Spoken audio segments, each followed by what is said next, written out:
awesome. I'm Youssef.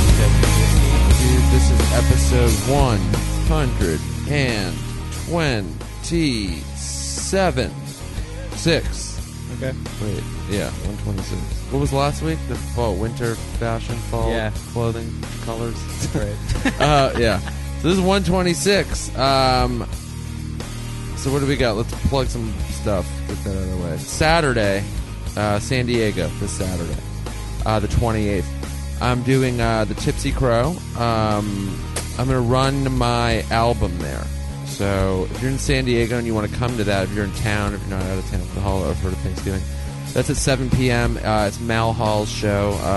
Funny comic, good dude. He's been running that thing for 7 years. Great venue, great room. The crowds are always good. So come see me do that. And then San Francisco, the middle of December, 16th through 19th, headlining the Punchline. And I'm recording an album on the 18th and the 19th. 2 shows each night. Get tickets, everybody. If you're in town, I would love to see you there for that. And I think and thank you for buying my pins. You guys are still buying them, and I still appreciate that. If you haven't got one, get one. They're going to eventually sell out. I'm going to take them up to San Francisco with me, so I'll sell them at the shows.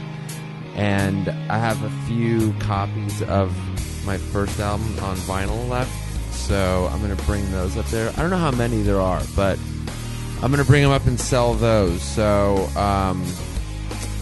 you can get them there, but they'll eventually be gone and they'll never be made again. So please buy one now. And that's it. I'm at the Punchline with Dean Del Rey the 28th and 29th of December. So go to that. With your body. And your mind, too. You want to be mentally present. Your mind's stuck in your body, but yeah. Depending on which philosopher you ask. Because some would say that it exists outside. Never ask a philosopher anything. Because they probably just answer with a question. Only some. That's how we've gotten the answers to everything we've ever known. Nope. Wikipedia is how we got the answers to everything we ever known. Look it up. It's in the Bible. Oh, also, Lake Tahoe, 23rd through the 27th. I'm playing the Improv there through Christmas. So if you're lonely and you're up there, so will I be lonely and up there. That's going to get weird in a way that I think will be good. It could. I mean, they're dark on Christmas Eve, so there's no shows Christmas Eve. But okay. all the other nights there are.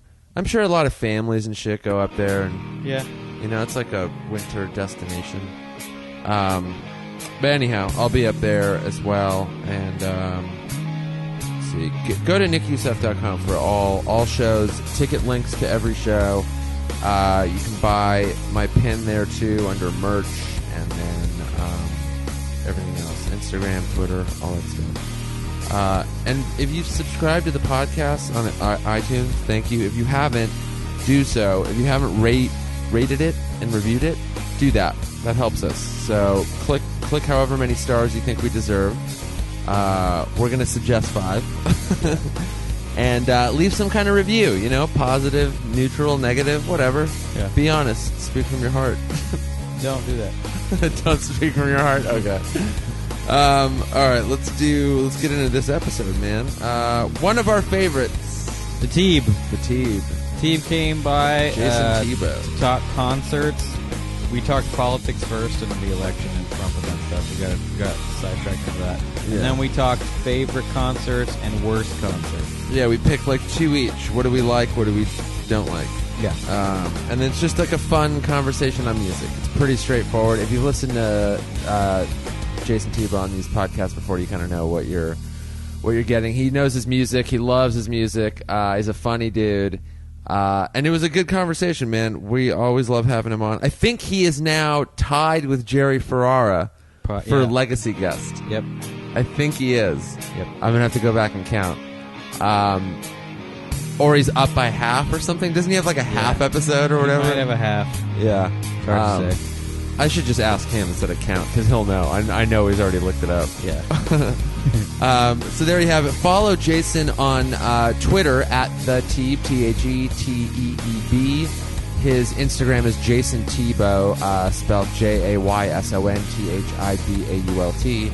And then, obviously, he's one of the 3 hosts of the Punch Drunk sports podcast on All Things Comedy. It would be him, Sam Tripoli, and the Dirty Jew we know as Archie. So subscribe to that, listen to that. Those guys are fucking great, as you probably already know. And that'll do it. Enjoy this episode, and happy Thanksgiving. That's in a couple of days, so enjoy that, and we'll see you after you spend all your money on Black Friday deals.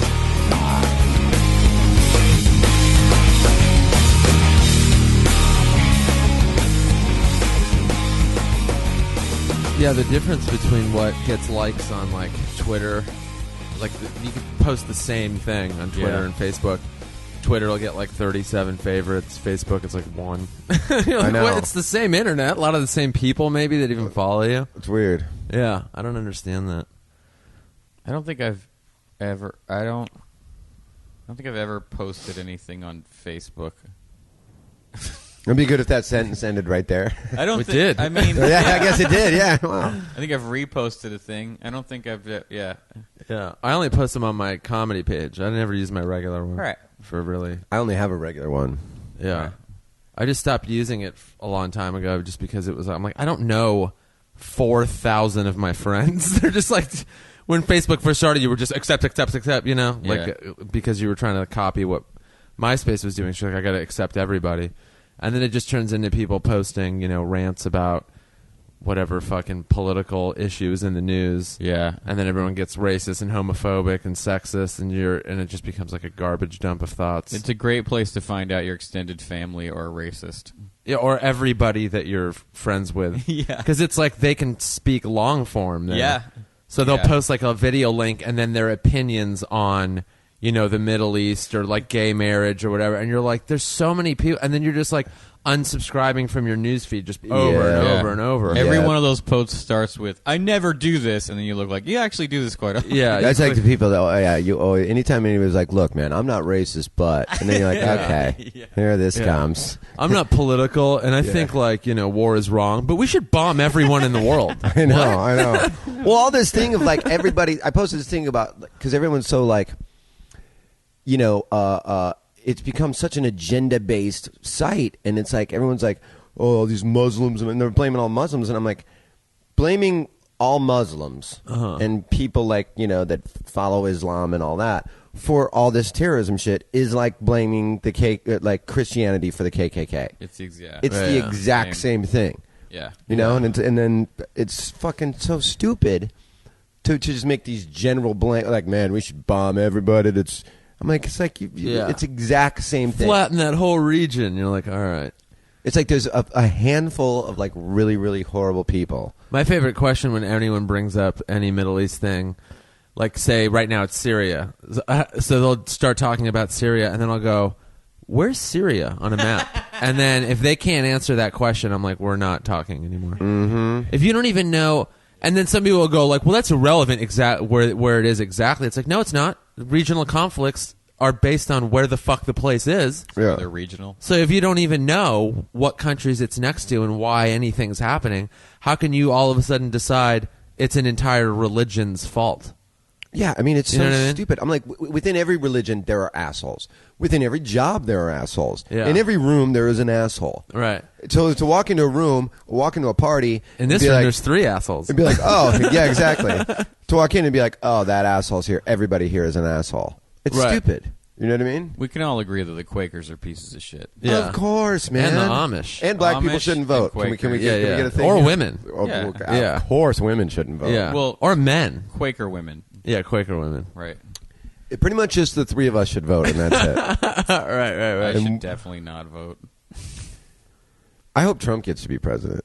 No. I was imagining that, like, because I was watching a clip of one of his speeches, and I was like, there's a possibility, there's a world where he could be president. There's like, not if a the snowball's chance in hell. If the right no, not right now. With the way the world currently is working right now, Right. not happening.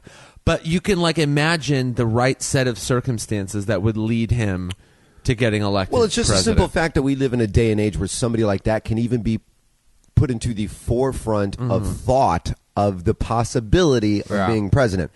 30, 40 years ago, he would have been he would be like, no, there's no way. Yeah. There's no way. But Even, with like social media and all that money, it's like he can make himself prevalent and oversaturate everything that we look at, and his name pops up. His name pops up on the news. Last time he did news. this, he'd already dropped out by now. Yeah. Like, this is just the longest he's ever had to do this. Well, they're also starting like the debates earlier, and they're doing more of them, so he can actually last a little longer because it's so early on. He doesn't really have to be spending any money yet. But once there's already 4 or 5 candidates that have dropped out, and then soon he'll have to start, touring more and putting more money in. And then when he realizes it's not going to happen, then he'll have to drop out. I wonder. He's got to drop out. Yeah, he won't get the nomination, obviously, but it's funny when you look back. Like, people thought when Reagan was running, like an actor was running for president. That guy served 2 terms. When the second Bush was running, they're like, this idiot, with barely any political experience, the son of a no way, he served 2 terms. Yeah, I think people have underestimated how many, it's not votes yet, it's poll numbers. How high your poll numbers can get by just being like, build a wall and blow everything up. People are like, yep, fine with me. Like, there's still a large contingent of the country that's like, I like that. Yeah. I like the build a wall guy. He's entertaining to watch for he's now. like a bad guy in wrestling. Yeah. There's something very Roddy Piper about him. Sure. Yeah. Where like you either like totally like him because you are also a fucking total idiot and he speaks your language. We should build a wall for those fucking wetbacks. Yeah. If you're that dumbass, you know what I mean? Right. Or you want him out so bad that you are just watching him and seething at every word that he says and rooting against him. Yeah. You know what I mean? Really good. He's like a really good politician in like the broadest sense of the term. You know what I mean? Like, he's loud. He uses buzz phrases. Like, he's looking at what are all the major issues, and I'm going to take the hardest, furthest stance in my party, so like as far right as I can go, and just throw out these, buzz phrases, and then have the people that are supportive of that. And he's super confident. Yeah. And he's got a lot of money. And he's got a lot of money. That's all you need to be president. Yeah, he can easily last like another. I mean, can you 6 months. imagine, not even 50 years ago, 20 years ago, if a president, if George Bush called Rosie O'Donnell a fat pig, the hell he would have paid. Yeah. He would have been like ostracized. I would have been laughed out of the office. Yeah. And this guy is like a hero for telling you're an idiot. You're a stupid. You know what I mean? Yeah. It's like you're like. Yeah, If you want to be president and you're calling people fat pigs? The kind of things you would get bounced for, he's done like 40 or 50 times. Yes. I was watching He's TV. known for it. Not only has he done it 40, 50, he's known for I was these watching, things. I don't know, some show, and they were saying how the Republican primary is so different this time because you can basically do whatever you want. Yeah. And no one's being like the kind of things that you would normally get in trouble for. There's just not. You're not getting in trouble for, like Ben Carson saying the pyramids were grain silos. Yeah. Like the kind of thing where you're like, all right, well, you're done. It's like, no, there's not even. There's not a blip. It just like Trump calling Ben Carson saying he's similar to a child molester a week ago. Like, it just went away. Like, it didn't. Yeah. Nothing happened. Because it still attracts like viewers, and it engages people in a conversation. So you can say anything you want, and it'll be in the news the next day because they just need to fill the content. They need content. Yes. So look, here's what Ben Carson said, and they'll talk about that for a day until Trump says something crazier, and then someone else tops that, and then they'll keep going. But once it starts getting more serious, they'll sideline those people. They'll drop out. My favorite thing is like the whole immigration thing that he is. It's just his platform. Yeah. Which I'm just like, everybody here is an immigrant. Yeah. You know what I mean? We're just 200, years down of like this country is founded on immigrants. Yeah. The only people that should have a dog in the fight against immigrants coming to America are the American Indians. Yeah. But they don't really have much of a voice since we murdered all of them. Right. Yeah. And he's like, man, immigrants should just not be allowed to come to America. I'm Yeah. like, that's what America is, you dumb fuck. I know.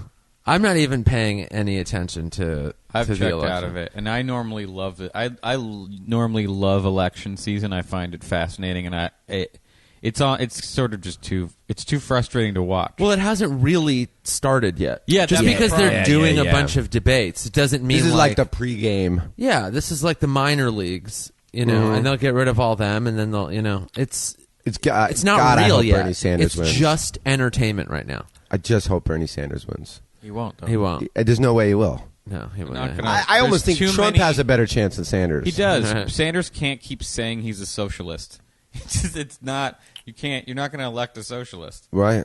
It's Too bad Canadians can't vote in the American election. That'd be really funny. They That'd should be get awesome. like a sort of a vote where like They're the tiebreaker. yeah, they're the tiebreaker. All of Canada votes, and that counts for like a small percent. Yeah, they're the tiebreaker. I would definitely. That seems like an excellent idea. Well, Bernie Sanders would win then. Canadian That's exactly why I want Yeah. Canada to vote. right. Canada and Mexico should have like, Oh God! Imagine if Mexico got a vote with Trump. Holy Jesus! If Mexico and Canada voted, they'd probably cancel each other out. There's I'm no not way. completely convinced that someone that because El Chapo put a $60 million price on Trump's head. I'm not completely convinced someone's not going to murder him. I'd kill him. I'd kill That's him. a For lot of money. $60 million. I swear to on my life, I would kill him for $60 million. That's no a question. lot. I'll say that into a podcast. You For just real. did.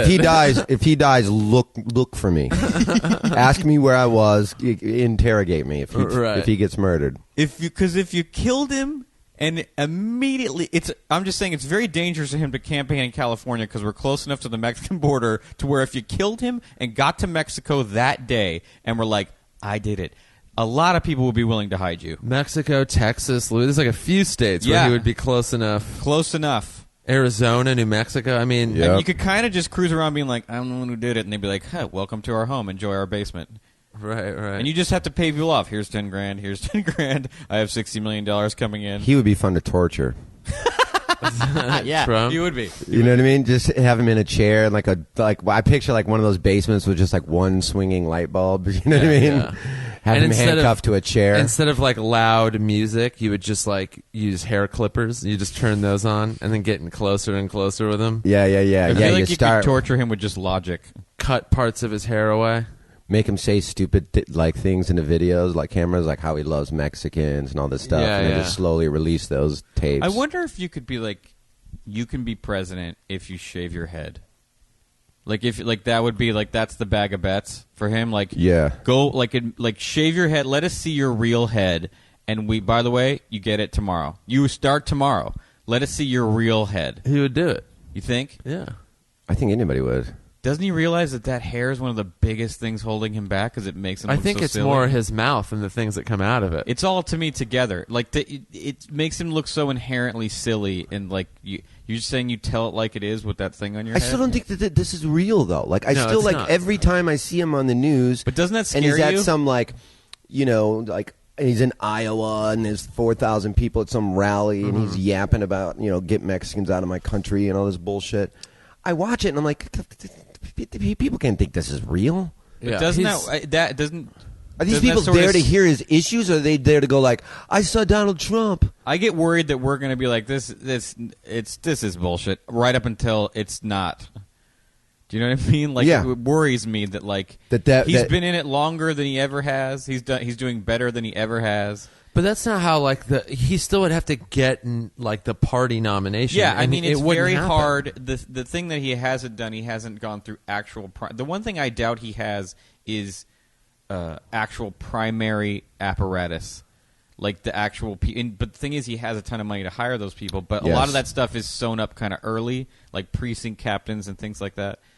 But I wonder. He's done. Every time they're like, yeah. No, I mean, I can't tell you. It's even 2-3 months ago. They're like, yeah, he's on the. It's waning. Like I would see stuff on like Huffington Post all the time, like Trump's. It's going away, and then it just doesn't. But when you look at it like day to day, and you keep reading all these things, it feels more real. But like does. 3 months is a long time, and Yeah. that's like a long time for other candidates to drop out and others to gain traction and steam, and then have more of the party backing them you'll just see more of them and less of Trump, and then they'll eventually just get sidelined. Like a month ago, people were like listening to all the things Ted Cruz and all these other guys were saying, and they were like, I can't believe this guy's running. You're like, it's the first debate, and we're like a year and however out from the actual general election. It's like, don't pay attention to it. I feel like the people that go to see Trump at like these these rallies or whatever, and you go and there's like 4,000 or 5,000 people. I feel like they go for the same reason that like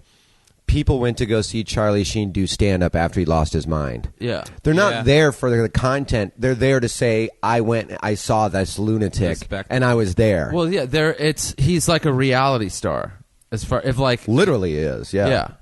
There's like Hillary Clinton would be a real politician, and Donald Trump is like the reality star version. There's no other candidate where you're going to go, or very few. Ben Carson says wacky stuff, but you're not going to go to most of the other candidates' rallies and hope to see something ridiculous come out of their mouth. Well, with him, you're like, no, I could it's a guarantee. I could say I was at the Trump rally where he finally dropped the N-bomb. Like, yeah, no, I was there. It was fucking nuts, dude. Yeah. He did it. It's gonna happen. Somebody's gonna get him saying some shit, like secretly record him saying some stuff when it gets a little closer. Like someone's gonna wear a wire and release may him. already have that now, and You know they're how much just money waiting that'd be to worth? drop it. I think if money it that'd had be worth? it would be out because it's worth $10 million.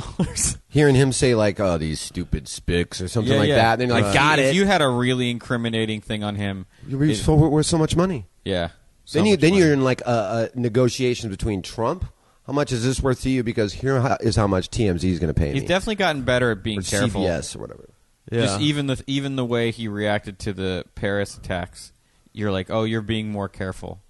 He's just being more careful. He's gotten better at it. Yeah, either he has new advisors or he has advisors that are like, if you want this to actually go any further, start paying attention and being a little more selective with your words. Yeah. What do you think's going to happen with like concert security in America after these attacks now? Because in Europe, it's like they're stepping it up everywhere. I think you're going to have to get there earlier. Well, I'll tell you what, I'm never going to go see Queens of the Stone Age, that's for sure. Eagles of Death Metal. Or Eagles of Death Metal, that's who it was. Yeah. Either one of them, man. Any of those bands. I think it'll be getting there. I think you're going to have to get there way earlier. It'll be like the airport. And take off your shoes and jacket. Yeah. And stuff check, like that. Yeah. It's going to be a thing. Like big jackets, and you're going to, like, you kind of think, like, I don't want to wear, like, something that'll make me get searched longer. I'm just going in a bikini. Yeah. That's it. I think this takes a lot of heat off of, like, who cares if you have a joint? Yeah. You know what I mean? You can literally security guard, here, hold this joint while I fucking prove there's no prove bombs I don't have on a me. grenade or whatever. Yeah, I mean, it wouldn't be hard to like ramp up. So like all the venues are owned by like 3 companies anyway. So all they have to do is like, okay, hire 50,000 more security guards. Yeah. And then pat everyone down a little longer. I Being think a security guard's going to be being like an Uber driver where you kind of know it's going to be like a cater waiter where you can just get work doing security checks. Probably. Yeah. Probably. I'll tell you what I wouldn't want to go through is the security. I would not want a Super Bowl ticket. Oh, wow, yeah. Not because I'm afraid of a bomb going off, because I don't want it to take me 3.5 hours to get to my seat. Yeah. You know? Or if I was a terrorist and I wanted to make a statement in America, like, you know, a big fucking thing like that, Super Bowl or Academy Awards. Yeah. Right. Because everybody's watching. Yeah. You know, if you want to strike fear into, you know, like American men and children and all that, bomb the Super Bowl. If you want to terrify gay men and women, bomb the fucking Academy Awards. Do both of them, and you got us crippled in fear. Yeah. Right. You know? Or, I mean, imagine you got tickets to a sporting event and didn't realize that, like, it was one of the ones, like, the president decided to go to, and you wouldn't even you'd probably get there and, like, it's going to be a while. Like, you get in by, like, the second quarter. Because it would just take that much long. Because that's what the guys who went to the stadium, they were, you know, trying to get in. The president was there. That was the big goal. Mm-hmm. So anything like that, where there's just anything extra fancy about a event, it's going to be like when you buy your ticket. I bet you buy your tickets online, you're going to get an email like allow this much time. Yeah, get there. The Super Bowl is Sunday. Yeah, instead get there of tailgating, Friday night. Yeah. the time you would normally tailgate. You're Show going up to. naked with your hands in the air. Yeah, here's Right. what you shouldn't bring. Like don't unless you need a backpack. Like for real, don't bring it. And prices will go up more, I bet. Can you imagine Yeah. paying $3,000 for a Super Bowl ticket, which is probably $1,500 to $3,000 is probably what it goes for. Mm-hmm. And they don't even have that many tickets because they give so many away and so many go to so many things. Really? But imagine if you had like $1,500 or $3,000 for a Super Bowl. You get to go to the Super Bowl, which I think is in San Francisco this year, and you miss 10 minutes of the game because Yeah. you're dicking with security. Yeah, Can you imagine how mad you would be? you'd be really bummed. I'd be like, yeah, you owe me $800. Yeah. NFL. I'd Yeah. get there. I mean, I'd camp out overnight and just be in the first in line. yeah. Yeah, exactly. I'm If not I missing had a Super Bowl second. tickets. I'd go there super early, anyways, just to like walk around. I love walking around stadiums. Me too. Yeah. Like if I have Dodger tickets and I can get there really early, I like getting there really, really early and just like cruising around the stadium. Have you been to a lot of stadiums? No, I've been to what? I mean, in five. all sport. I mean, not just football, but in all. No, I've never been to a football game. Really? I've been to a UCLA game. I've never been to a professional football game. I've been to Dodger Stadium, Wrigley, the White Sox Stadium. Wrigley's the best. Yeah, you got to Wrigley's remember the best. we're from here, and we haven't had a football team in like 20 years. Yeah. Yeah. But I mean, Iowa I've been to a Stadium. lot of like just around, just different cities. If I'm in that town and there's a game, I'm like, oh, maybe I'll try to fucking Where go have to I a game. seen a game? Detroit. Yeah, I've never seen an NFL game when I think about it. I've seen NBA and Major League Baseball games live, Yeah. and those are fun. Yeah, I would love to go to a football game. blast. I loved Pirate Stadium. That place was cool. Yeah, And when I went, Three Rivers. yeah, the Pirates were so bad. I went up and I had per diem because I was working there, and I was like, I'm gonna get rad seats. Like You got there early enough, and they're like, "Hey, you're going to be starting pitching today." You're Yeah. I was like, We hey, need you. I want Yeah. on the field, like right up against there. Like, sweet, $25. Like, it was not an in-demand ticket. There was barely anybody at the game. I just moved around the stadium to be in the shade. Did you like Wrigley Field? Oh, dude. It's the Although best. that net, I sat It's really close. The best. They need That's a what bigger I would say. net. Like, there's that part. Like, I had fields like right at the field, but I was just past the net. I was like, a foul ball could legitimately kill me. Those seasoned fries, though, delicious. Yeah. No, All Wrigley's, all the food's Wrigley good. is stunning. I want to go. I haven't been to that one. It's the best. It's so cool because you're just walking around like a really nice gentrified neighborhood, and then you take a right turn and you're like, oh wow, there's Yeah. a baseball stadium in the middle of this neighborhood. And it just Right. feels small. I drove by it once. I've been to a couple games. They call it the world's biggest singles bar. That's funny. And like Yeah. I've been to many. I mean, I've probably been to more Cubs games than any other like teams thing, just because I grew up in that area. You're wearing a hat. And there's now, too. so I'm wearing a Yeah. Cubs hat. There is many a times I have left that stadium hammered as fuck, and I know that surprises both of you, Yeah. but no clue who won the game. Like me and my buddies would be at a bar and we'd be like, did we win or did we lose? And I've also been to a bar. Harry Carey's has a bar right across the street.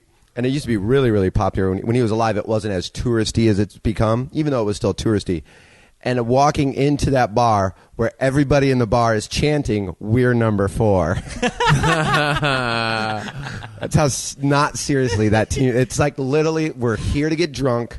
There's a baseball game that is also going on. Yeah. But it's not the priority. Chicago's the best. It's really so is. fun there, I dude. love that place. It's so fun. Wrigley there. feels great. I saw the Arcade Fire in Chicago last year. Oh, yeah, you and Ari saw Yeah, that, right? at Where was the- that at? whatever- United Center? What is it? United Center? United Center, yeah. Yeah, where the Bulls and Blackhawks Yeah, play? yeah. Mhm. Which is a cool arena. But that was one where we got there early too, and we walked around. I've Like been the to whole a couple deal. Blackhawks games. Me too. The national anthem at Blackhawks games is pretty spectacular. They take it very seriously. Hockey Everyone in that stands and you applaud the whole time, and you cheer your ass off. And they usually get like an army, like a military style singer to do it, and it's very aggressive and patriotic. And afterwards, you're like, "Hand me a gun, let's go do this." town. That United Center, it's kind of like the Staples Center in a way. I mean, it's very modern and new, and It's smaller, I feel like. but it used to be like right across the street was Chicago Stadium, which was very Forum-esque. okay, yeah. Where it's like just a big circle, and you feel like you're more in a gym than at a like a modern sort of thing. And they just wrecking balled that and then built the United Center. United Center's nice. I liked it there. We got there really early, like before anything started. We just kind of walked around the entire place, and it was cool. It was one of those arenas that sits a little lower, so it doesn't feel like the Forum. It's like cavernous. It feels like like a villain's gonna hide like a spaceship there. To secretly store it.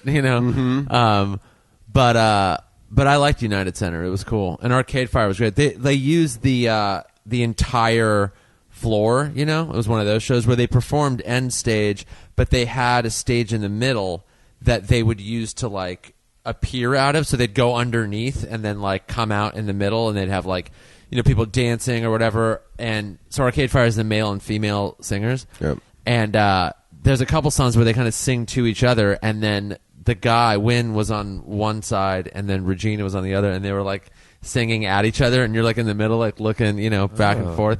It was really well done. The way they did it was awesome. A buddy of mine was going to school in Michigan. This is a long time ago, not super long time ago, and Arcade Fire, just like their like first album hadn't even come out yet. And they were touring, and they did his like little like art school in Michigan, and they played this like town, and he was like there's like maybe 1,000 people at this thing. Yeah. And then he was hanging out with them. And there's like how many people are in 70 the Arcade people Fire. in Arcade Fire. Exactly.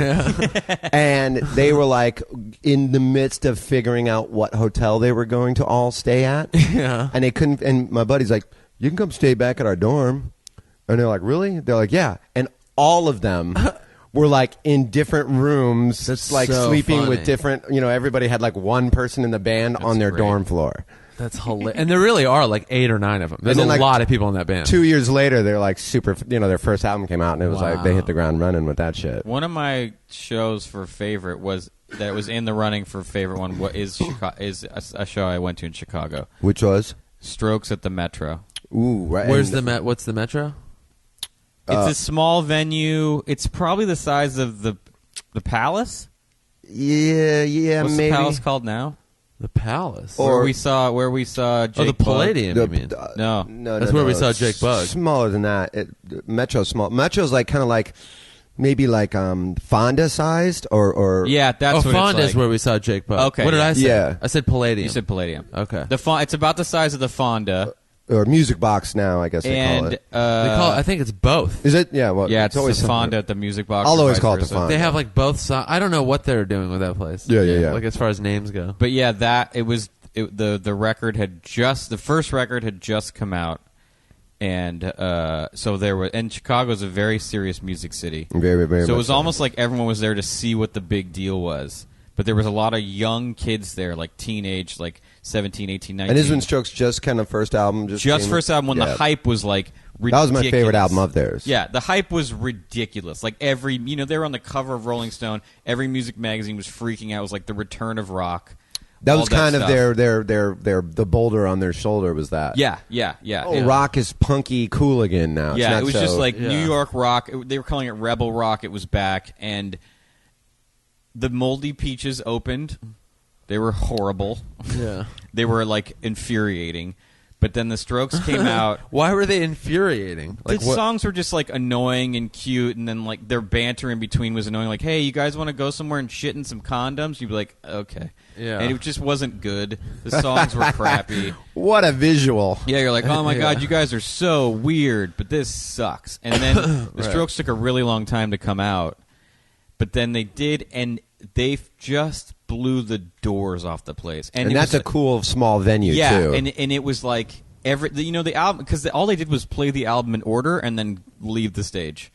But it was like there was like steam coming off of the crowd, and at one point they play Last Night, and during the guitar solo, someone throws a Cubs hat on stage, and Albert Hammond catches it in midair and just puts it on his head. And then everyone started like stabbing each Yeah, other. literally. yeah. Oh, I'm so happy. I don't know what else to do. And then the he roof puts it blew on- open like a Yeah. fucking. They throw a hat, he catches it, puts it on his head right before he plays the guitar solo in Last Night. And I mean, teenagers were fainting. Yeah, It that was just like the first night of like recorded cases of spontaneous human combustion. People just caught fire and and blew up. It was one of those moments where I was a lot older than, I think I was probably 25 5 or something. And you were 10 years older than everybody in the crowd? And I remember looking at the crowd and you could see kids deciding to grow their hair longer and wear tighter jeans.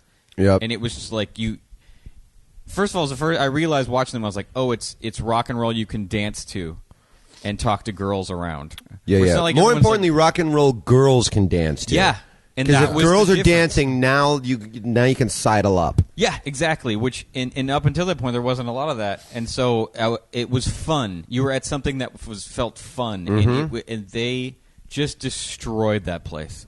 And I went with my friend James, who was, he liked them. We both liked them, but I liked them way more. And he was a little like, I don't get it. And he was like, that was fucking crazy. Yeah. It was so good. It was just fucking great. It was like a rock and roll. You felt like it was like the 70s, because I mean, at my age, I feel like I missed out on a lot of big musical movements. But I was like, this is Like probably which not, ones? like the late 70s punk scene. Oh, you mean or- back before? You- any yeah, of us before were I alive. could Wow, go, okay, like, okay. Right. legitimate punk when it was happening, the things when they were happening. Right, yeah. And so I was like, I'm sure this wasn't as crazy as seeing like the Velvet Underground, but this was pretty close to being this was great.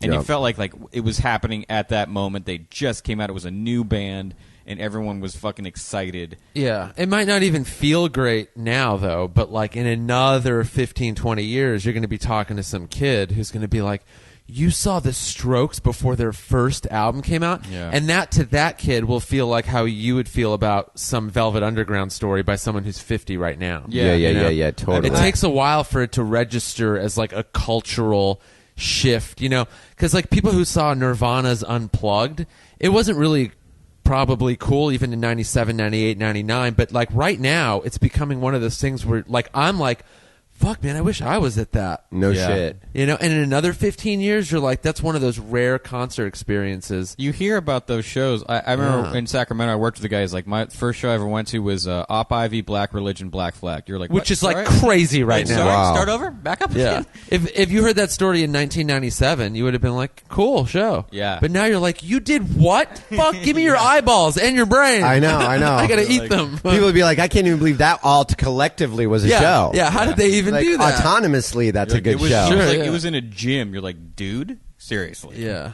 Yeah. That's why I Yeah, used to sometimes hear. venues make a show. Yeah. You could see a great band at like, at like what's the fucking place in Pasadena, the Rose Bowl, Yeah. and be like, yeah, it was cool, but Jesus, 100,000 people, everybody looked this big. Yeah. I feel that way about the Hollywood Bowl. Like if it's Hollywood Bowl and I'm like way the fuck back and like almost by the Yeah. woods, I'm like, I can hear people talking as much as I can hear the thing. Yeah. Everybody's this big, Right. That's That's why I like the Greek theater better than the bowl. Because it's night outdoors. and day. Yeah. Absolutely. And you know what else is good is the Ford. I haven't been there. Really? Yeah. That's the first place in LA I saw Wilco. Oh, no way. I saw Beck at the Ford. Oh, that's cool. It was it was during the day. It was a K-Rock contest thing. Uh-huh. He fucking destroyed. It was 100 degrees. He wore a silver jumpsuit and just Yeah. lit the place on fire. It was so good. That's cool. I saw Beck at the Red Lion. in Silver Lake? Yeah. Oh, fucking wow. Just like he was just there was a rumor that he was going there all the time and just playing. He used to do that way early Like this on. is 2002. Yeah. This is a while, maybe even a little after that. A long time ago though, 10 years ago, easily 10 years ago. And I used to go there all the time.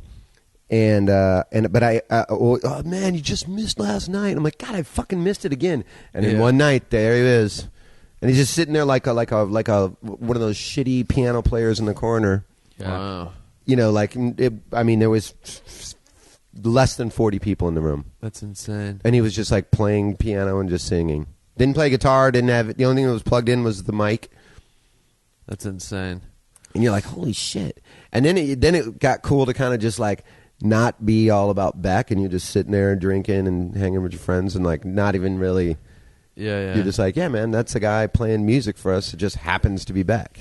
It's funny we were talking about like coming up with like two of our favorites and two of our least favorite. Like I've best had a and hell of a worst. time doing it. I can't come up with two I hated. Me, I I can. can only come one that I hated. I know one for sure.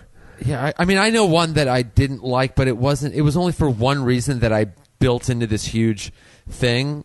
Like, but it wasn't something like nothing terrible happened, or like the band was so awful, or they walked off stage, or I've never had one of those. I saw a band that was so bad, and I literally, they're really catchy, poppy. I didn't go to see them because it was one of those like K-Rock Acoustic Christmas, one of those kind of things. And it was like one of those, and when you go to those, to anybody listening that isn't familiar with the Los Angeles area, they would always put these big shows on like right before Christmas, and it would be like 8 good bands. You know what I mean? Yeah. And you usually would go there like, oh, I really want to see. Now at that point in time, it was my interest in this. What got my money was this was my first time seeing the Shins, and it was their second album, and I'd never seen the Shins, and I absolutely loved, even to this day. I love all of their whole discography, but their first 2 albums I loved. Yeah. And those are 2 albums that like earmark things in my life. Sure, like I can listen to those 2 albums and I'm like, time warp. I know what apartment I'm in. I know what girlfriend I have. I know what car I'm driving. I know everything. You know what I mean? I got a few of those I probably albums. have my actual comedy set list down from those, those times in my life. So I went there to see that, and one of the other bands that was performing there is the arguably worst band I've ever seen live. Who? Third Eye Blind. Dude, my worst show too. No way! I can't believe, even to this day, if one of their songs pops on, and even if it was a song like back in the day where I was like, oh yeah, this is a happy-go-lucky song, So I'm like, fun. change it. These guys suck so much cock. Yep. I was blown away at how awful they were. What happened? They just... He they can't sing. And not at all. I was just going to say, they don't sound anything like that live. Yeah. Oh, I thought of one that I don't like. They don't sound when you said that. anything Okay, like that live. Okay. They sound like... And then it just makes me go like, who produced this album? A genius. Some Whoever genius. produced this album is a goddamn genius and can make anybody sound good. Yeah. They sounded horrible. Yeah. And that was an album, their first album. I don't even know if they have a second album. They've released a bunch. They released one this year. Is that true? Yeah. Oh, awful. Their first album, there was probably 4 or 5 tracks on there that were Huge like, hit. not yeah, bad. yeah. I'm like, oh man, that's not bad.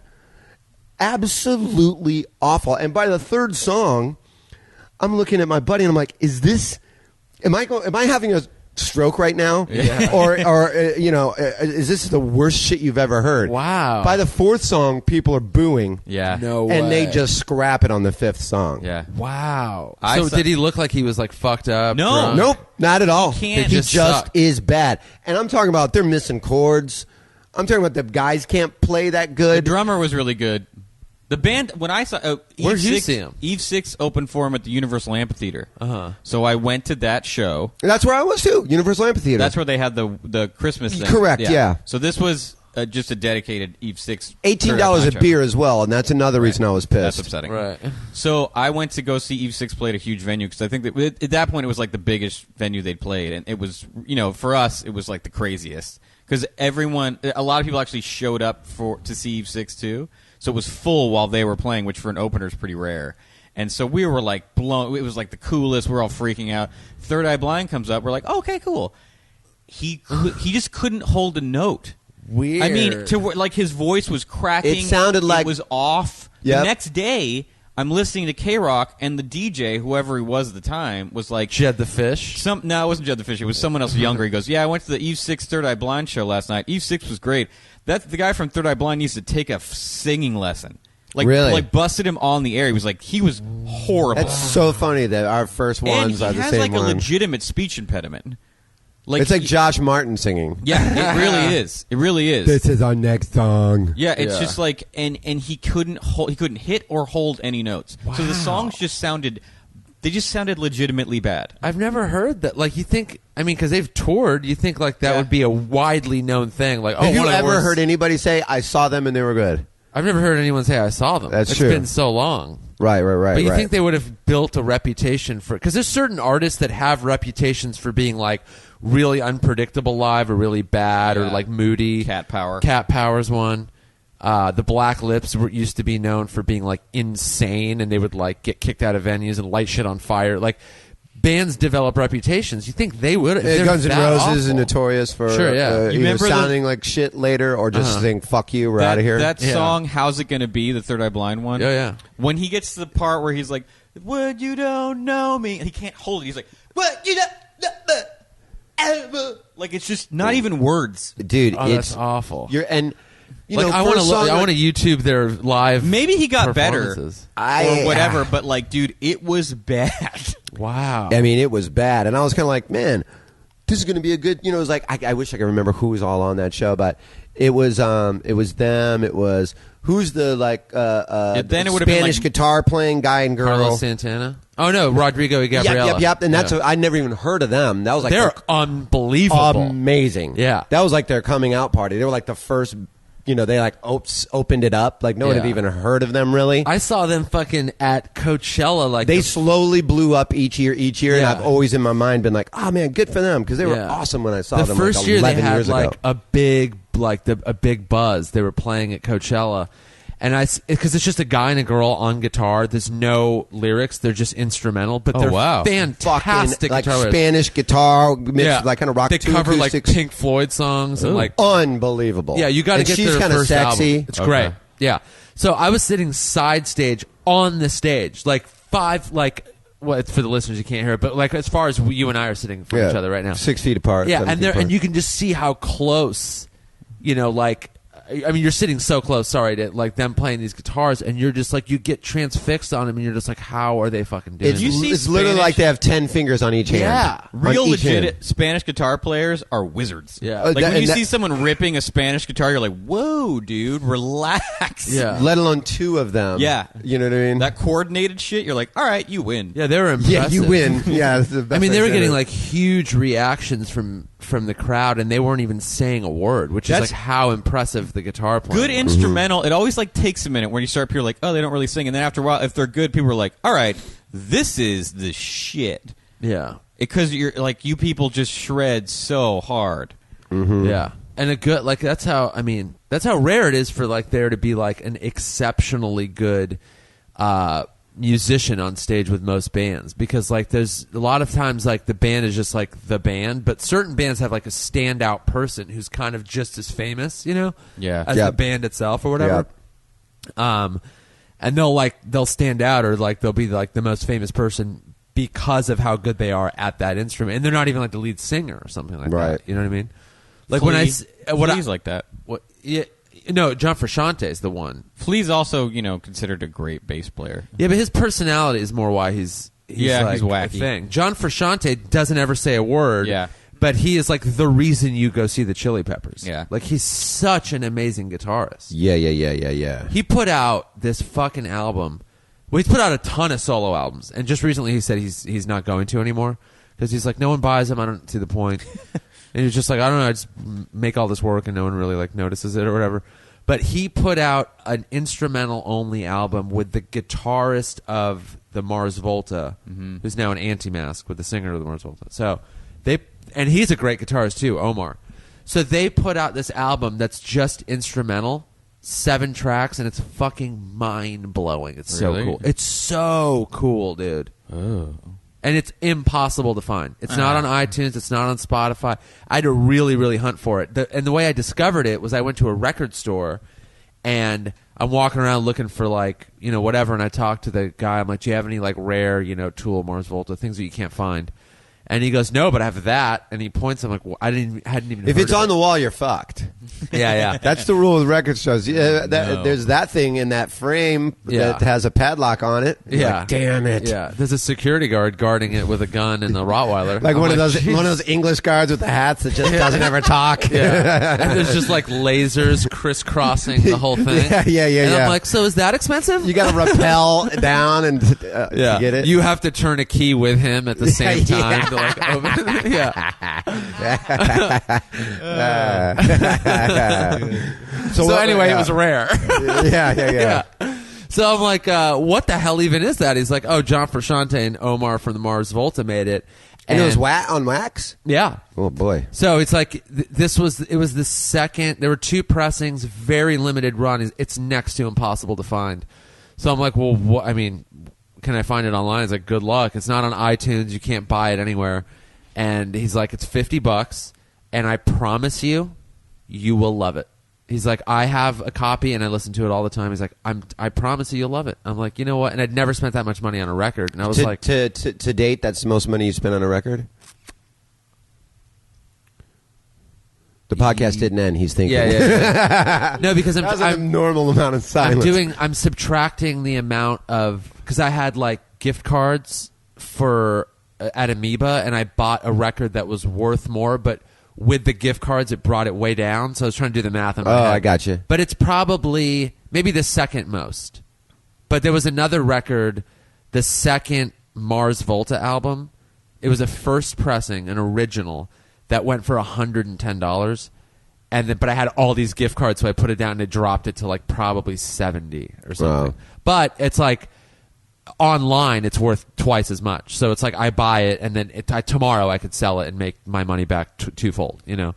So same with that one. I was like, well, it's $50, and I'm like, if it's that rare, and I bought it, and then all the ones online are worth way more. I don't know why I sold it for that little. Maybe you just didn't know. Yep. But point being, it was like this fucking. It's an amazing. I listen to it all the time. It's so fucking good. But yeah, guys like that live, when you see those dudes, like sometimes you go to a concert because you're like, yeah, I like the band, but I want to see what this drummer, this guitarist does live, you know? Because they could, like Nels Cline, the Wilco guitarist. One of my favorite guitar players. Yeah. And how he got in that band where he was just like, quit music and was working at a bank. Yeah, he's like, I'm done. And then they need a new guitarist, and they're auditioning people, and they're like, oh, this guy's amazing. Yep. Yeah. Next thing you know, he puts in his 2 weeks at the bank, and now he's touring with a fucking awesome rock band for the last 10 years. No shit. It's unreal. My favorite part about Tool shows is when the opener's done and they're setting up Tool stuff, when they unveil not like an unveiling like it's his name, but they're just setting shit up, and they take the tarp off the drum kit, that gets an applause break. That's so badass. Yeah, that's how good a guy can be at an instrument. That there's no just stage lights his on. Instruments. Yeah, they just like and the guys aren't paying attention. They're just like, all right, make sure that's plugged in. Oh, just take this thing off the drum kit. They just and then you hear people go, what? You know, and nothing's even happened yet. The lights aren't even on the stage. They remembered the drums. Yeah, they just associate because they're like, I can't wait to watch Danny Carey drum. Yeah. That just seeing the drum kit, they're like, oh, it's about to happen. What were you saying about Nels Cline? He's another guy where you're like, Impossible Germany sounds so good on the album that you're like, I can't wait to just feel this live. To me, that's and then how he's going to improvise. That's the deal breaker for me. It's like if something sounds, and I tell you what, and that's why I walked away from that one concert with two things. One, I couldn't believe how bad Third Eye Blind was. Now, I didn't go there to see them, but I wasn't upset that they were on the venue because I'm like, man, if they're coming out and, well, you know, those kind of super shows, everyone does like 8 songs, 10 songs, and then the headliner will do, 12 to 15 or whatever, whoever the big fucking headliner is. And I walked away from that like, these guys sounded so terrible, and all it really was like poppy music. Uh-huh. But I went to see the Shin specifically because I'm like, he has such a unique voice and they have such a unique kind of sound that I'm like, I don't know how they can replicate this live. And they sound exactly like that live. Like they sound incredible live. That's funny. I saw them once in San Diego, and they rocked out more than they do on the albums. Yeah, which I liked though, because I'm not a huge Shins guy. Mm-hmm. And maybe I missed the boat. I just didn't like jump on board. That's funny. That's one of their songs. Oh yeah, no, that's a Modest Mouse song. Oh yeah, that's true. But he does sing on that. Yeah, he sings on that. So I saw him live, and I was like, and it was a rock festival, and I was like, oh, this might be like a bummer, snoozer, right? And then I was like, these guys fucking are killing it right now. Yeah. And then it got me a little bit more into them. Yeah, they probably had to too. They're probably like, man, we can't do our fucking slower shit here. Yeah, otherwise. at a daytime music festival. Yeah. But one of my worst ones was in San Diego. Might have been the same year at that festival. The Killers couldn't have been a bigger band. Mm-hmm. Couldn't have been a bigger band. I saw them, and I didn't think they were bad when I saw them. I saw them. What year did you see them? Oh, shit. 2008. I think 9. I might have seen it maybe a year before, 2 years, somewhere around there. But they were playing the street scene in San Diego, which is now a defunct festival, and it was during that Sam's Town album, I think. So their stage show just got crazy huge and all this stuff, and everyone's excited. And their first album had like 10 songs, and 9 of them were hits. Absolutely, it was one of those. That's so. True. I'm like, this is going to be cool. And then they had all this like crazy theatrical shit, but like Brandon Flowers as a live performer was so fucking boring that it like halfway through their set I was like mad. That's a good-looking dude. Right. Yeah, but it's like, do something. He stood there like he was a cardboard cutout of Really? Brandon Flowers. That's crazy. I'm like, move around, do something, sing a little. I mean, maybe it was an off night, but a couple years later I saw him at another festival. And they were better, but like not by a lot. Really? Yeah. Which don't annoys surprise me. me. It's like you're going to go watch a band. It's like, have a live show. Is that the worst that you've like paid to go see and you were kind of like, man, that's fucking sucked? Yeah, I can't think of a concert that I've like gone to where I was like, fuck these guys. They fucking are so bad. I want my money back or I'll never see them again. I don't have many of those that I can even like think of. One of the shows it was a bummer, was a Built to Spill show. Oh, no way. Because he was sick, and it was an all-cover show. And there were covers I barely knew, but... Like covers of whatever you want to cover? It was just songs I'd never heard. He was like, this is by this person. If you're going to do covers, don't get obscure and random. It defeats the whole purpose of a cover. Right. Everyone was sort of bummed, but they turned it around because they closed with Freebird. Full version. Ooh, wow. And we were like, okay. But up until that point, it was not a very good show. But he was also sick. Right. And he was like, I'm sorry. This next one is a Willie Nelson B-side. You were like, okay. Yeah, it's like play something. But then the they point of a cover started is like, doing we all know the Freebird. song. Yeah. They started doing Freebird, and after 2 minutes, we were like, oh, shit, are you going to do... Is this happening? And they did the full thing, and by the end, everyone... It was the House of Blues, and everyone was on their feet. But it was not a good show. That's pretty cool. And I love that band so much. My second worst one is sad because I've seen this person before really do well, and I'm a big fan. But I saw Elliott Smith, his last show, at the Fonda, and was dead 2 days later. Yeah. Whoa. And he was me and Duncan Trussell, Yeah. and my buddy Jay, and he was so fucked up that he did songs that he did 2 songs ago. Whoa, Yeah. dude. He would start songs and stop in the middle and start like mumbling. He would forget lyrics. Jeez. And he at least 3 times he started songs over. Like he would get like a third of the way into the song and then fuck I fucking always forget to fuck. I'm just going to start over. And then he would start the song over. Wow. And he just sat kind of slumped over in a chair with a guitar the whole time. Wow. And probably did, I don't know, 50 minutes. But like only 3 songs. Probably 6. That's a Wow. bummer, man. He talked as much as he sang. Imagine doing that as a stand-up. he where you're was like, I'm going to start this bit over. absolutely- You're like 2 minutes in. Absolutely fucked up on, I assume, heroin. He Yeah. wasn't like, on coke or meth or zinging. He wasn't fucking Captain Well, no, then Energy. he would have done like 37 songs in 50 minutes. Absolutely. Started a new yeah. band out of Yeah. people in the crowd. Right. And that was the 3rd time I'd seen him in Wow. my life, and every time I saw him, just loved him. And this time, you're like, oh man, he ain't doing good. You didn't think he was about to stab himself in the heart with a knife, but you thought this guy's about to go to rehab or this guy's about to overdose or Yeah. something like That that. sucks. Another one I saw that I hated, but I didn't even stay because I knew I was going to hate it. And it was at a festival, so all I did was walk like 50 yards and I'm at another stage.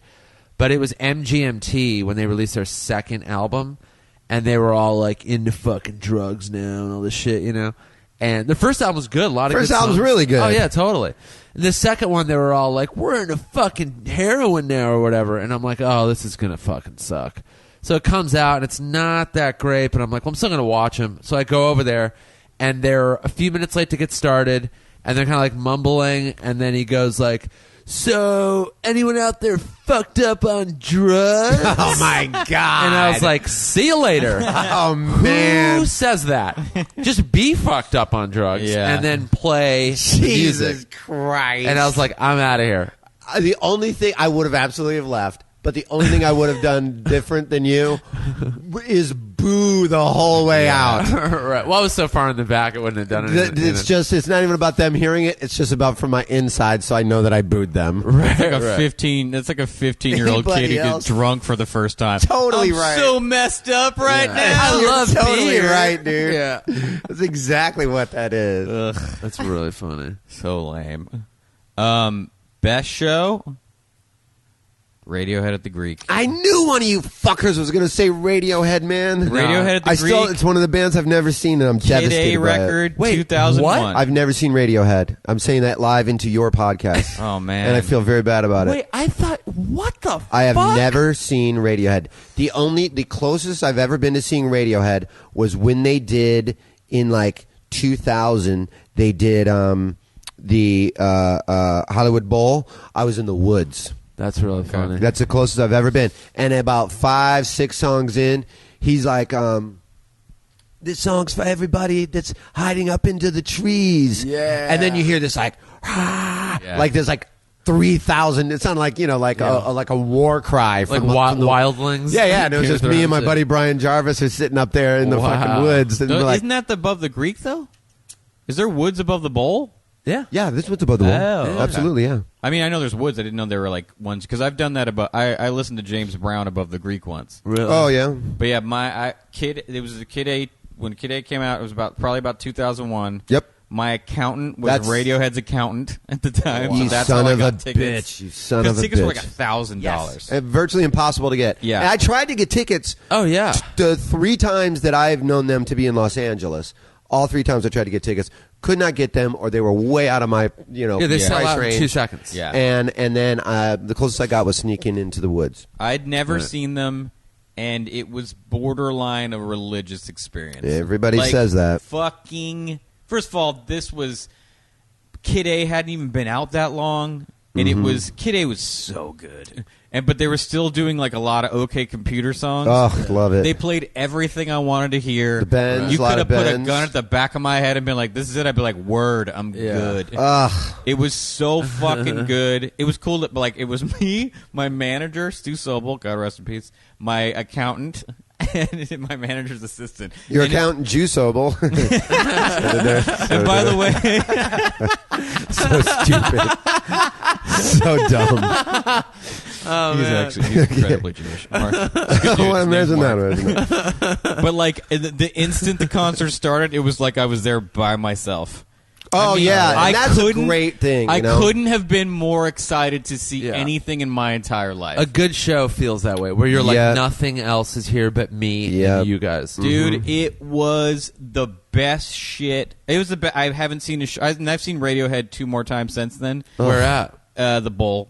All 3 times we're at the No, bowl? one. The first time was the Greek. Greek. Oh, sorry. Greek and then 2 at the bowl. And then 2 The at the Greek Bowl. had to be amazing. The Greek Oh, was mind And I hear their shattering. like light show is incredible. They're Dude, just the jams it are was incredible. so good. I wanted to. It was like I was like, this is it. This Did they is the do any best. covers? Because I hear they always do like really cool covers. No, a lot of that times. back then they weren't doing that. It was all OK Computer, Kid A, and a few The Bends and and, stuff. yeah. It was so fucking good. I think about it all the time. I saw them twice, but they're not in my top 2. Not this isn't a top 2, but just 2 best favorite concerts. They're not even in there because I saw them 2 times at festivals. So Outside Lands, which the setup was not great. They hadn't figured out the layout yet. That could be a So little- it was like, and then the sound. They kind of had a little I sound get problem. that. Festivals sometimes you kind of water down the whole experience because they have to sacrifice for everybody else on the festival their own kind of thing they want Yeah, to do they're a lot of playing times. slightly different set lists, and then their live, the visuals aren't the same as they would be if you watch them on their own. And they're playing shorter sets too. Yeah, the lights and everything. So the second time was at Coachella, and both times were awesome. And I was like, "Fucking finally, I get to see Radiohead," but they didn't make the top my top favorite concerts. But anyway, go ahead. What was 20 years? Oh, I thought you were just going to say. one of mine was also at the Greek. The Greek's getting a lot of mentions. Greek's on this, good, man. My third, my third one, if we were to go three, would be a Greek one. Really, that's Yeah, funny. I saw Monsters of Folk was this band. It was like a super group. So it was Connor Oberst, Bright Eyes, Jim James from My Morning Jacket. Two bands you already super love. Yeah. M. Ward, and then I can't remember the fourth guy's name, but he works with Bright Eyes. He's like, he plays guitar. So in Monsters of Folk. So the four of them get together and they write and record this album. And they're all, alt country, whatever. So they call themselves Monsters of Folk. And they write an entire album of original songs, and it's fucking awesome. And I listened to it so much. And then they were like, oh, we're going on tour. It's the one and only tour they did. It's the one and only album they did. They haven't done anything since together. So they're playing at the Greek, and I'm like, I got to fucking go. So me and my best friend Robert were like, we got to do this shit, dude. And we go, and we had great seats, too, somehow. We just got seats, and they happened to be like 11 rows back or whatever. We're like, we're right there. So it was like a warm summer fucking night, perfect night to go to the Greek.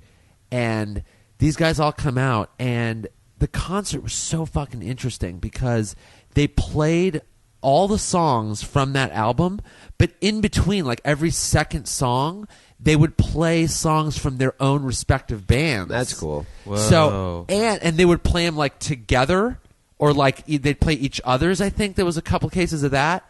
So you'd get like Bright Eyes and Jim James singing a My Morning Jacket song together, and you're like, I can't believe, and they're playing like your favorite songs. So you essentially got to see like 4 bands in one night. Wow. Playing all this super awesome fucking mellow alt country stuff, and like they rocked out a little bit too.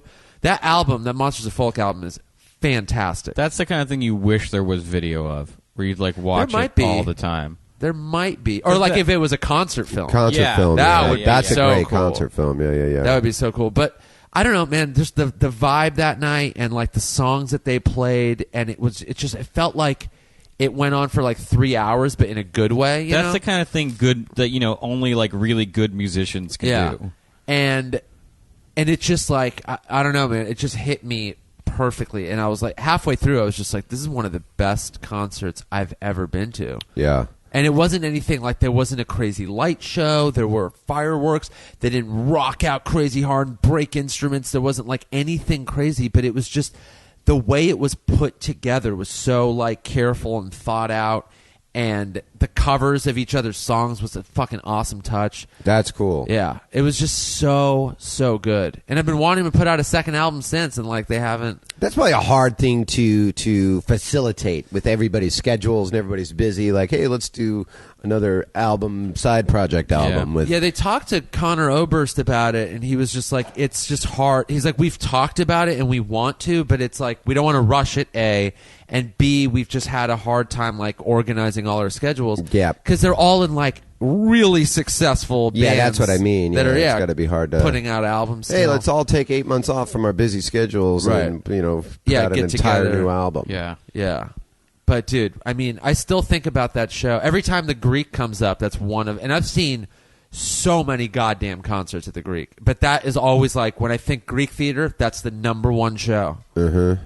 Yeah, that's a great venue, and I like that. I like the Ford, man. It's because it's even a smaller version. Yeah, like those like Russian egg things, and you open it as a smaller one. Yes, That's right. like the Hollywood Bowl, then the Greek, then the Ford. Yeah. The That's Greek funny. is great because it's outdoors, but it's not as much of a situation to go to as the Hollywood Bowl. Yeah, because Hollywood Bowl's right in the I middle walk of to the all Greek this shit. theater. Yeah. I can't remember the last time I drove to the Greek. Yeah, I just walk out my door and then take whatever 10-minute walk up the hill. yeah. I would walk to the fucking bowl. Oh yeah. I wouldn't fucking you can. I've seen parking at the Hollywood Bowl $40. I've had tickets for concerts that were $28, and then you're paying more and to you're park. paying double to park. Last time I went to the bowl last year, and it was definitely $20 to park at that place. There's like an empty lot across from Starbucks, Oh yeah, okay, yeah. On that, and that on that actually way. wasn't that bad. The trick with the bowl for anyone who lives in L.A. Is you park at the Hollywood Highland Complex, and then you get validated at any one of the stores. It's $2 for like 4 hours, and then you walk up to the bowl. If you want to drive. Nowadays, it's just fucking take an Uber and have it drop you off 5 blocks away. And have it drop you off at Hollywood and Highland. Yeah. And then you just walk up Highland. Yeah. It's like a 15-minute walk. Yeah.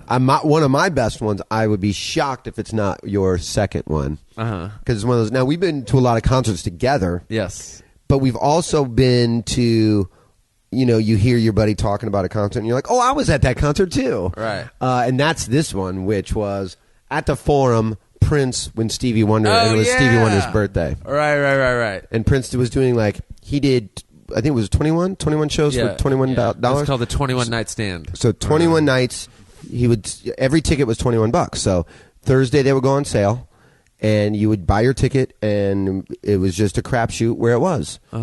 Sometimes you would be right on the floor, sometimes you'd be way up in the top. It's just total crapshoot. Yeah, and every venue was like, he did the Troubadour one night, Forum another night. It was just so fucking random. And he did the Forum a shitload of times. Yeah. It was almost like he had a 3-month residency there. Right. And a lot of the money was going to save the Forum and renovate it. And even back then they were getting money together for that? Wow. Yeah, that was the first thing that was the first push to do that. What year was that concert? Shit, man. That was probably 6 years ago. Okay, something like that. And he would always, he would do 3.5, 4 hour sets. And I am not joking. And I went 4 times of the 21. I went to 4 of them. Yeah. And the best one, which $84. With the best one, yes, there you go. That's the Jew accountant in you. Let's go see concerts with those guys. The number, the bean counter over here. That's $84. If anybody out there doesn't have an abacus. Before service fees. If anybody doesn't have an abacus on them. After service fees, it is $700. So, $824. And so he would always do these things, and he's like, you guys ready to party all night? And everyone would be like, yeah. And he's like, we'll see about that. And people would leave after 2.5 hours not knowing there is 3 more encores. And then he would do an encore of 35 minutes, and then people would leave. And then he would come, and he would never stop coming out. And he changed his... He would change outfits a bunch of times, and he would come back. But every time he would leave, you would just get closer. And then everybody would leave, and then you would get closer again. And there's people that were around me, and I'm like, trust me, don't leave. He is absolutely coming back out. Yeah. And he always would come back out. And on the one that I loved so much, and they were all great. I mean, and they were all different. He would do. He would play 12 instruments. Prince, man. It's Prince. It's Prince. And charismatic and funny, and Remember, what about the medley part? Oh yeah, you remember that? Yeah. He was playing because he has just a billion songs, so he did a medley of some of his hits and stuff, and then after 3 songs in, or three songs into of the medley, he stops. He's on piano and he stops and he goes, "I got so many hits," and then he sits back down, and then a Little Red Corvette after that. Then it was so fucking funny, man. And he would do shit where you were here's and he just has that deep ass voice when he talks. You know what I mean? Here's a song I wrote about myself when I was looking at myself in the mirror, and then it'd be "Sexy Motherfucker." You know what I mean? He would do shit like that. Prince is but funny. He was like. We would talk about saving the Forum, and he would always go, I saw, Stevie Wonder here. I saw the Jackson 5 here. I saw the Eagles here. And he would list all the bands that he had seen at the Forum when he was living in Los Angeles. And he was like, actually, right now it's Stevie Wonder's birthday, so if we sing loud enough, maybe he can hear. And had everybody sing happy birthday to him. And then right out of the ground comes Stevie Wonder on a grand piano. Yeah. And they did a bunch of songs together. And you're like, holy shit. That's pretty mind-blowing. Dude, You're talking 2 icons. I missed the first 10 seconds of the Stevie Wonder song because I was rolling my tongue back into my mouth and putting my eyeballs back into my place. They do a bunch of songs together, and they play together for a while, and then it's so cool, dude. A week later, I see Nick at the Improv or Comedy Store or something like that, and he's like, "Dude, you won't believe," and I'm like, "I was there too." And then we just hugged. We just hugged for a long time. That's 2 legends. That's the thing where you're like, "Yeah, I saw Prince." with Stevie Wonder, you're like, sorry, what? Back up. And it's two legends that are great live. They're actual musicians. They're not lip syncing. They're not fucking shitty. They're not like, fuck you, I'm collecting your money and I'm out of here. It was they so like cool. are real musicians that care about being in that exact moment. And to be able to see, that's absolutely without question my number one. That was my number one for sure. Number one concert ever. Yeah, probably. We're like, if you could see If I could see it again, I would not change a thing. I would absolutely. I think that's a good way to determine, like, which one. If you had to pick one to see again, what would it be? Mine would still, Kid A tour. That would Greek. be. I would see that again without question. See, I didn't really pick mine in terms of my favorites ever, but that's a good way to put it. But that changes.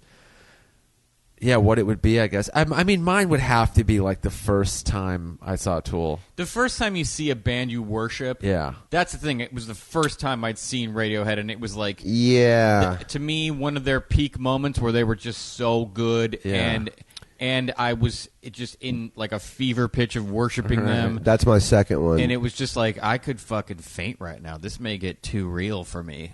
Right. Like, he sounded great. The merch was great. It was like, it was one of those things where you could, man, the you just reminded me of packaging. another one. There was all those special editions. Like, it was just I was the perfect age. It was, the whole thing was just dead on. Yeah, some of my honorable mentions, like Muse at the dude. When I saw Muse at the Wiltern after what is the? Give me a name. Absolution. Absolution. That album. When that album came out, which is like the second or third album, I saw them at the Wiltern, and I've never been so blown away by three people before in my life. Yeah, their live shows are crazy. That was honorable mention. Elton John and Billy Joel, honorable mention. Where was that? I saw them at the now defunct Hoosier Dome, which is now the Lucas Oil Stadium or whatever in Indianapolis. Way catchier name. Absolutely. But that was like half the. It was like two grand pianos facing each other. Half was all American, half was all British, like huge flag, and the pianos with that. And they would both come out, and they did one song together. And then Elton John did like 90 minutes. Wow. And then Billy Joel came out, and they both did another song together. And then Billy Joel did 90 minutes. And then they both came out and did Piano Man at the end. Whew. The only reason it wasn't in my top two was because it was like 90,000 people, and most of them were like 50-year-old yuppies. Right. And I was 24. Right. Had I seen something like that at like a smaller venue, and you know what I mean? It was just too. It had such a corporate vibe to me, and my seats were like pretty far away, that I was kind of like, yeah, this is cool, but it seemed like I was listening to like classic rock. Yeah. Wow. You know what I mean? It was like a Stones concert. Both of them were great. I really came away like super impressed with Billy Joel. Also, my honorable mention to me. And one thing, and I think I've told you this, but I don't know if I told you this. You know how you say like you can listen to one concert again and just see it like it was. Gallagher was at the Comedy Store. Mm-hmm. And this is like when I had never met him before, and he comes around. And then we took him out back and got him stoned. And then we're sitting at the front patio, and the Rolling Stones are playing. And he's kind of like stoned, and I'm like, and I'm in my head, I'm like, this guy's such a fucking hippie stoner guy, and he's in his 70s. Right. I bet he's seen some fucking great concerts in his life. So I say to him, I'm like, hey man, if you could go back and relive one concert, same question. Yeah. What would it be? And he thinks for a second. He goes, Led Zeppelin, 1969 in Atlanta. Whoa.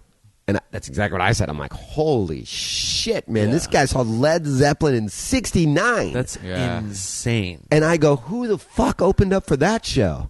And he goes, a shitload of acid, brother.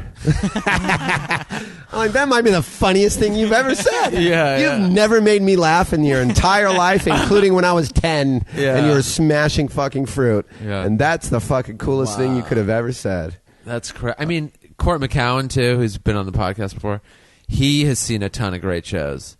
When he was young, he's seen Zeppelin, he's seen the Stones back in the heyday. Wow, man! You talk to him about live concerts. Yeah. He's seen. I can't imagine everybody. Him and David Allen Greer were like going head to head in our green room once about concerts they'd seen, and it was like, whoa. It's like Earth, Wind, and Fire, Everly Brothers opened up. You're like, whoa, stop. Wow. Yeah, that's why I fucking go to every concert I can. Or when I was like in my 20s, I was going to every, because I was like, I want to see all this shit. I don't want to be older and be like, I miss those guys. Another good honorable mention for me was in like 88, I saw Chicago at Grant Park in Chicago during Taste of Chicago. That's and they funny. were like with the horns. I mean, they were like full blown. Like, and you're like, it's one of those where you're like, and you know, I was in high school, so it was like really, really even a cooler thing because you're like, you know, 16 or whatever the fuck. And I'm like watching it, and I'm like, I know every single song they're playing, and I didn't know they were all from the same band. Wow. Like they had like 12 songs in a row where you're like, these are all from the same band? Yeah. Holy shit. I did not know that. Yeah. My second one, did you do two? Yeah. No. Oh, yeah, Strokes and Radiohead. Strokes, Radiohead, yeah. So my second one is a bad one that turned into a great one. It's like that's good. I like that. So, and another thing I was thinking, too, is like I think I have a hard time putting like bands like that I really love into like all-time favorite concerts, because the bands I love I've seen so many times that the first one isn't like, if you only saw a band you loved once, you think about it all the time. But like, you know, Wilco, Tool, TV on the Radio, Mars Ryan Volta, Adams. I've seen all them so many times. Yeah. It's hard for me to go like this one time. yeah, where you're like, oh, that was amazing, because they all blend in kind of. So this was a TV on the Radio concert, and this was this year.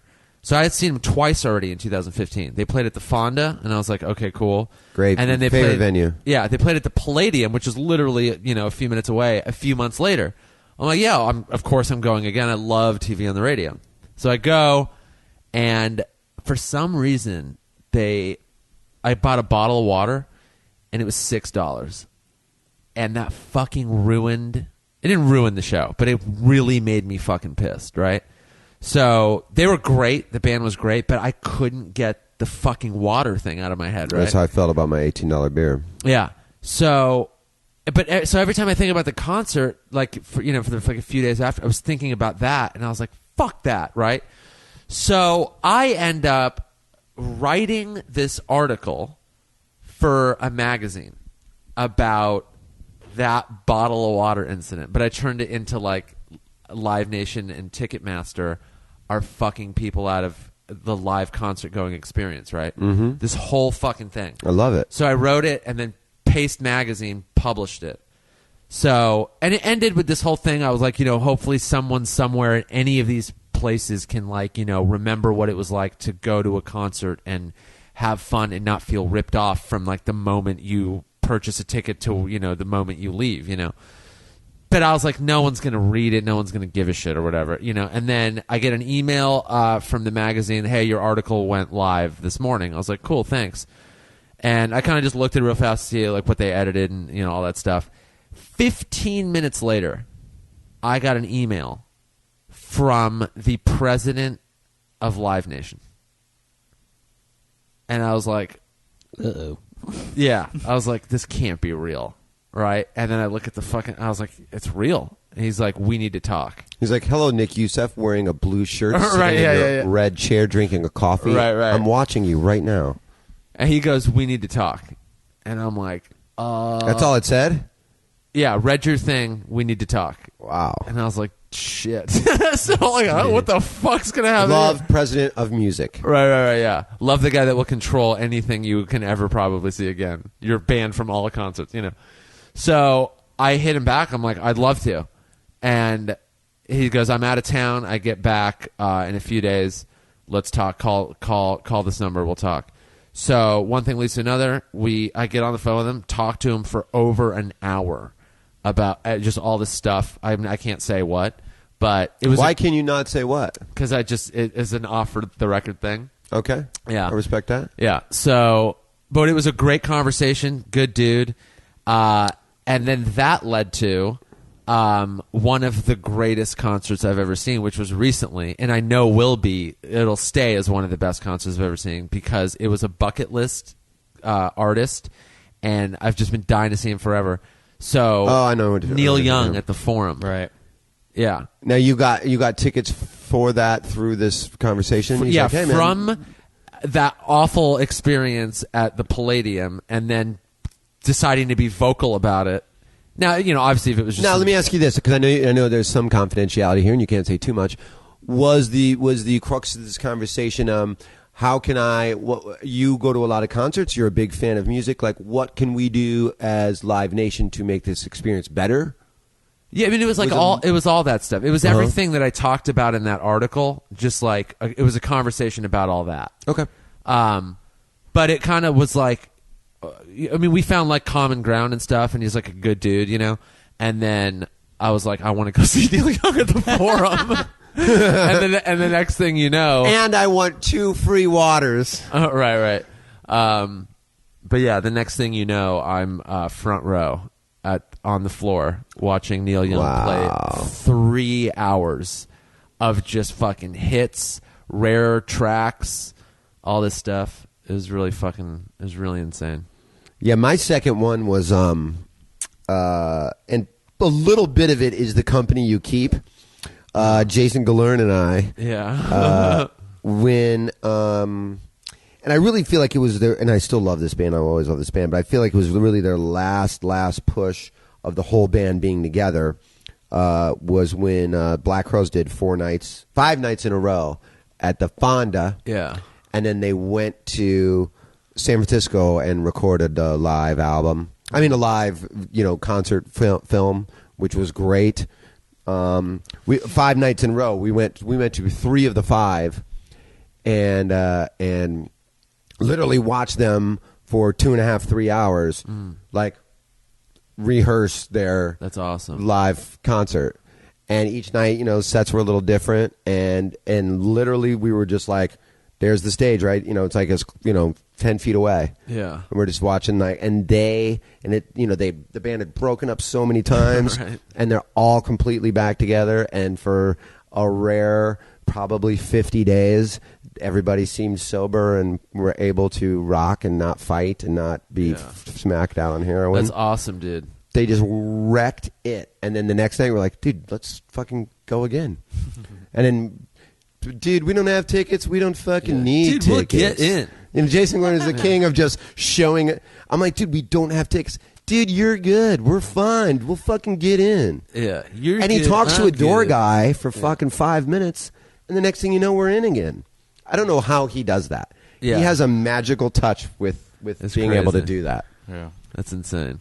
And that absolutely, and that was like kind of like how what you were saying, Kev. Like sometimes it's like seeing a band that you worship and that was probably the 10th time I'd seen, maybe 6th, probably 6, 7, 8th time that I'd seen the Black Crowes. But there was just something about that one. I hadn't seen him in like 6 years. I didn't think they were going to get back together, and if they did, it was going to be some hodgepodge version of them. It wasn't like the original guitar player. It wasn't fucking the original drummer. It was always somebody was gone, but it was just all of them, and they just fucking totally killed it. And that was one that I'll never ever. I just won't ever forget it. And I absolutely would go back to that one again if I could. Yeah. Yeah. That's fucking great. Makes me want to go see more shows. I was just thinking that. I was like, I want to go see a fucking concert. I haven't been to one in a while. Yeah, I don't think. Well, I guess that week I went to Neil Young. I went to 3 concerts that week. Yeah, you've been going to a lot of shows lately. That was just like that week. I was like, they all kind of. There was just a bunch of shit in October, and it all landed. I got to write a scathing letter to the president of fucking Live Nation. It was Neil Young, The War on Drugs at the Greek, and then Eagles of Death Metal when they played the Tower Records documentary release party. Yeah, that was 3 in one fucking week, and I was like, I've been to so many goddamn shows, and it had been maybe a little bit before, and I haven't really been to one since. But yeah, now I want to go see something fucking cool. Oh, by the way, for any Tool fans out there, which there should be some or more, they announced the first 9 live dates of 2016 the other day. Oh wow! Yeah, so. The tickets go on sale Friday. So they're 9 dates, but they're like scattered all over the country for some reason. And they'll probably fill them in when they announce the rest. But closest one is San Diego. January. That's pretty close. Oh, yeah, I'm going. Imagine that. Yeah, imagine that. So the guy in a Tool shirt sitting across from us. Oh, that's right, yeah. I have so many of these shirts now. I I'm going to be buying my youth that I wasn't able to afford then. I'm like, oh, I wanted that shirt when I was 16, that one when I was fucking 15. Yeah, everybody, go see a concert. Find a band you like. Or you know what's fun, too? Go find a venue that is like respectable, like a legitimate good one, and then just pick a night where they just have, 2 or 3, like a showcase night or a couple bands you haven't heard of, and tickets are what, $5-8, and just go to that. Yep. Because that band in 5 years could be like a big deal, and you can go, fucking, I saw them. It was me and 14 people at Spaceland or Satellite or whatever they call it. No one fucking knew who they were. Tickets were $7. That's a story you'll tell in 10, 12 years. Dude, that's how I got turned on to jealous. Wilco. That's how I got turned on to Trail of Dead. Yeah. Somebody else was like, dude, come check this fucking band out. They're fucking great. Yeah. They got a cool following, and it's like before they... Totally. And then when they blow up, you're like, cool, man. I fucking saw them way back when. Just go see live music, man. It's good for your soul. You have to go? Yeah. What time is it? Oh, yeah. Sure. Okay. We could just do this for another fucking hour. Like, and then Easily. this concert, and then... It's every time I do this podcast, which, by the way, have I now passed Jerry? I was thinking that earlier today. I was like... You tied him. Hey, fuck you, kid. No, because I have a half of one. Yeah. I had that one I did with Stuart, remember? Oh, yeah. So this is 3.5. I think you're the Where new... old fucking superstar Jones with his fancy Air Jordans has only done it 3 times. Oh, man. Jerry's going to, like, the second this goes up... He's just seething. Yeah, we're going to get a text like, I got to be on next week. Uh-huh. Yeah, we'll figure out... We should have one where we're both on, and he and I just arm wrestle the whole time. We're That just would be- arm wrestling. That would be funny. I got a half of one up on you, Jerry. Yeah, that would be funny. It's true. Well, thanks again for doing this, dude. Dude, I love both of you. I'll do Always this fun podcast to have you on. anytime. I love you guys. Follow Teeb on the Twitter at the Teeb. Your Instagram is Jayson Thibault. Yep. Spelled near impossible. There's the Jason spelled differently. Thibault has never been spelled correctly by anyone ever. Not even my parents. JaysonThibault. Yep. Right? Yep. I did that right off of memory. Yep, that was great. And then listen to Punch Drunk Sports. That's on the All Things Comedy Network. And there you have it, man. Thanks again, dude. Dude, I love you guys. I'll do this anytime. Love you too.